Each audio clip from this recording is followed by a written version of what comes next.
Dead by Daylight has always struggled with balance, but there's one system that is fundamentally designed wrong if the goal is a fair game, and it's the add-on system. Before we start, this isn't a video about whether Dead by Daylight is balanced right now. It's not about specific killers, specific perks, or the current meta. This is about problematic design. Balance can be adjusted with numbers, design problems can't. And the issue with add-ons isn't that some are too strong, it's that the system itself undermines consistency. If you've ever felt like the same killer is completely different from match to match, or like generator speed is sometimes way faster than normal, that's not randomness, that's the add-on system doing exactly what it was designed to do. So I'm going to break this down into 3 parts. What purpose add-ons serve, what they actually do in practice, and why that gap makes consistent balance impossible. Or at least the current implementation makes balance impossible. Let's get right into it. It's no secret that add-ons have caused balance issues in Dead by Daylight for years. But before we talk about why that's a problem, we need to answer a more important question. Why do add-ons exist in the first place? At their best, add-ons serve a really good design purpose. They let the same killer play in a new and interesting way, or let items behave differently without requiring an entirely new character or rework. For example, there's a hag add-on that makes her traps solid. It's not particularly strong, but it completely changes how you play hag. That's great design. Add-ons also have a built-in limiter. They're finite. You don't always have your best ones. They are pulled from the blood web, they cost resources, and realistically, you can't sustain running the exact same setup forever. Functionally, add-ons are meant to be temporary power spikes. You get something stronger or different, but not permanently. And look, if there's one thing that feels good in a PvP game, it's being stronger than your opponent. On paper, add-ons make the game more replayable, especially on the killer side. For survivors, this is less great. Learning how to play against a killer already takes time, and add-ons mean that knowledge isn't always reliable. But even with that caveat, I'd still argue that this part of the system is a net positive. Where things start to break down is the second role add-ons play, giving direct, numerical buffs to powers and items.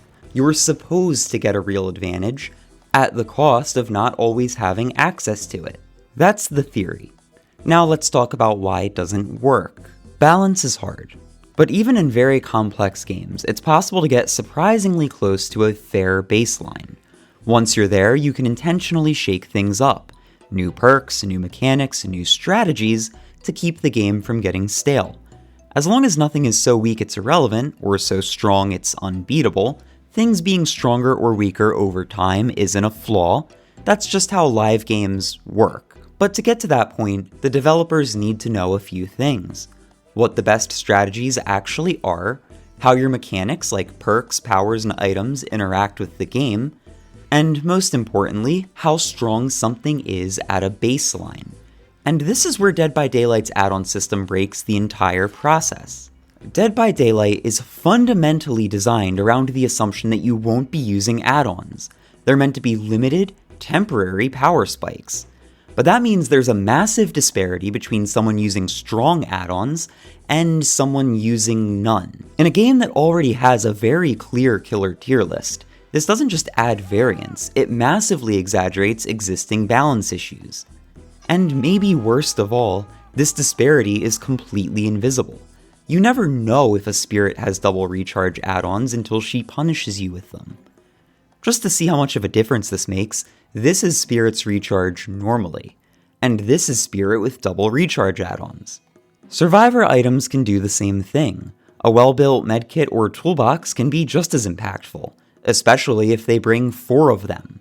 To put this in perspective, imagine if you could use in-game currency to start pistol round in CSGO or Valorant with a submachine gun. If everyone does it, the entire power curve of the game is skewed.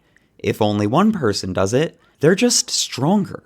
You can't create a fair experience when the game itself randomizes how strong players are allowed to be before the match even starts. And this isn't really about competitive balance. Dead by Daylight doesn't need to be a perfectly competitive game to be fun. I don't believe it's trying to be.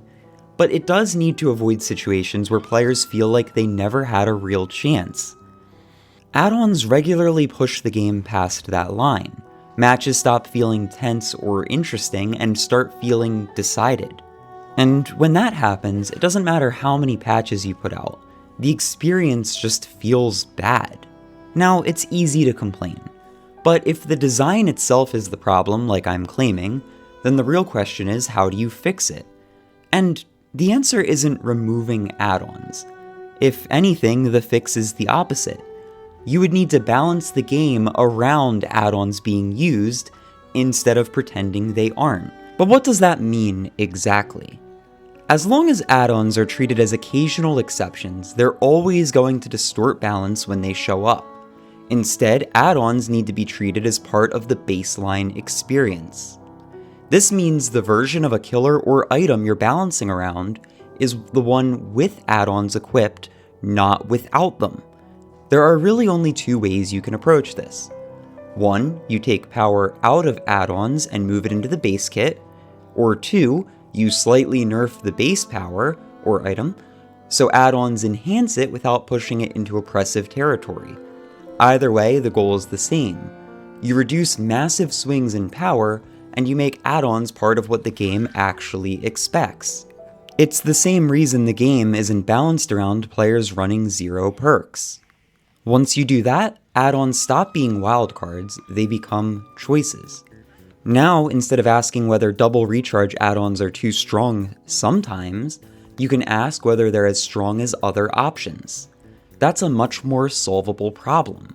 You can tune add-ons against each other, and when everything is always available, player preference starts to matter more than raw power. This also makes the weirder add-ons easier to deal with, the ones that change how a power works. They stop being weird gimmicks and start being designs you can actually evaluate on their own. Now, there is a real cost to doing this.